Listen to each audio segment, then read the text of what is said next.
India's daily COVID curve showed marginal improvement as the country reported 2.34 lakh cases today, taking the total tally to 4.10 crore. The active cases now comprise 4.59% of the total infections. The daily positivity rate is up from 13.39% to 14.50%, while the weekly positivity rate was recorded at 16.40%. As many as 893 people have died of COVID during the past 24-hour period, according to the Health Ministry. In the ongoing COVID vaccination drive across the country, 165.70 crore vaccine doses have been administered so far.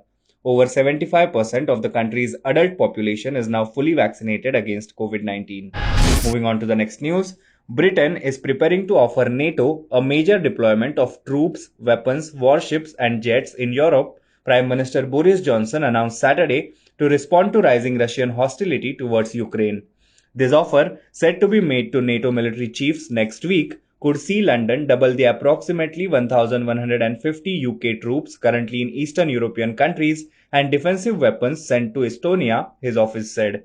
This package would send a clear message to the Kremlin: we will not tolerate their destabilizing activity and we will always stand with our NATO allies in the face of Russian hostility, Johnson said in a statement late Saturday. Moving on to the next news. Who picked Rahul Gandhi's pocket at Sri Harminder Sahib? Former Union Minister and SAD MP Harsimrat Kaur Badal asked on Saturday, prompting the Congress to hit back, asking her not to spread false news. Mr. Gandhi, who was on a day's visit to Punjab on Wednesday, had also visited the Golden Temple in Amritsar, where several party candidates fighting the February 20 assembly polls paid obeisance. Who picked Rahul Gandhi's pocket at Sri Harminder Sahib? Charanjit Singh Channi, Navjot Singh Sidhu or Sukhjinder Randhawa? These were the only three people allowed by Z security team to get near him.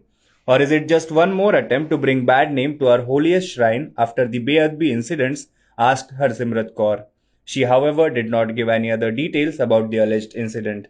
Moving on to the next news, amid the latest row over the Pegasus spyware controversy, Congress leader P Chidambaram took a dig at Prime Minister Narendra Modi over his message on completion of 30 years of diplomatic relations between India and Israel. P Chidambaram said it is the best time to ask Israel if they have any advanced version of the Pegasus spyware. P Chidambaram comments came a day after a report by the New York Times that said Israeli spyware Pegasus and a missile system were the centerpieces of a roughly $2 billion deal of sophisticated weapons and intelligence gear between India and Israel in 2017. Moving on to the next news, Prime Minister Narendra Modi has congratulated the nation as over 75% of the adult population are now vaccinated against COVID-19 with both doses of the vaccine. Taking to Twitter, PM Modi called it a momentous feat. India has vaccinated over 75% of its adult population with both doses of the vaccine, Health Minister Mansukh Mandavia said on Sunday.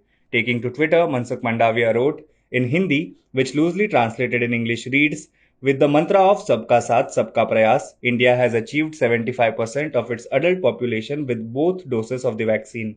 We are getting stronger in the fight against corona. We have to follow all the rules and get the vaccine as soon as possible.